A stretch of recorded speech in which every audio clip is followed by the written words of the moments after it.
La forêt de Ntem, là où les voix ne dorment jamais. Une légende camerounaise oubliée, qui aurait dû le rester. Il existe, tout au sud du Cameroun, une région dense et sauvage, bordée par les rivières profondes et les murmures du vent. Cette région, les anciens l'appellent Ntem, comme la rivière du même nom. Mais ce que peu de gens savent, c'est que Ntem, dans la langue ancienne des Ekang, signifie littéralement là où les voix chuchotent dans l'ombre. Dans les années 80, un jeune enseignant nommé Mbala Oono fut envoyé par l'État pour ouvrir une école dans le petit village d'Assok, à quelques kilomètres de la forêt de Ntem. Mbala était un homme éduqué, cartésien, venu de Yaoundé. Il croyait au progrès, à la science, et méprisait les histoires de sorcellerie, d'esprit et de malédiction. Mais à son arrivée à Assok, il sentit quelque chose d'étrange. Les villageois évitaient de parler après la tombée de la nuit. Les enfants ne jouaient jamais près des arbres. Et surtout, un silence presque surnaturel régnait à proximité de la lisière de la forêt. Un soir, autour du feu, le vieux chef du village, Nanga Ebogo, lui raconta l'histoire interdite, celle de la forêt de Ntem.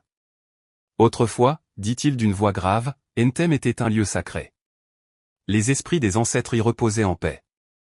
Mais un homme, un devin, osa troubler leur sommeil. Il chercha à capturer les voix pour les utiliser. Et la forêt le dévora. Depuis ce jour, les voix ne dorment plus. Elles errent, à la recherche d'un corps, d'un esprit, d'un voyageur imprudent.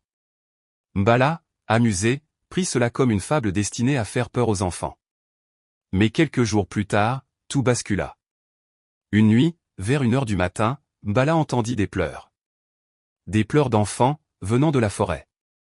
D'abord, il pensa rêver. Mais les pleurs revenaient, chaque nuit.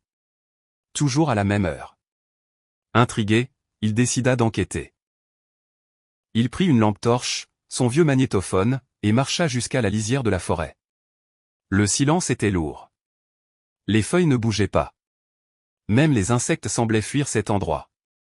Et puis, il entendit. Des voix. Pas une, des dizaines. Certaines chuchotaient son nom. D'autres pleuraient. Une voix chantait une berceuse en langue fang qu'il n'avait jamais apprise. Et une autre, grave et lente, murmurait. Pourquoi es-tu venu? Tu nous entends, maintenant, tu nous appartiens. Mbala fit demi-tour. Mais il n'y avait plus de chemin. La forêt s'était refermée derrière lui. Le lendemain matin, on retrouva son magnétophone, posé soigneusement sur une souche. Il avait continué d'enregistrer pendant des heures, et ce qu'il contenait glaça le sang de ceux qui osèrent l'écouter. Des bruits de pas, puis des murmures, puis une voix qui ne pouvait pas être humaine. Grave, étouffée, comme si elle venait d'un puits sans fond. Et à la toute fin, la voix de Mbala, en larmes. Je vois. Je vois leur visage. Ils sont là. Ils n'ont plus Dieu. Ils me regardent quand même.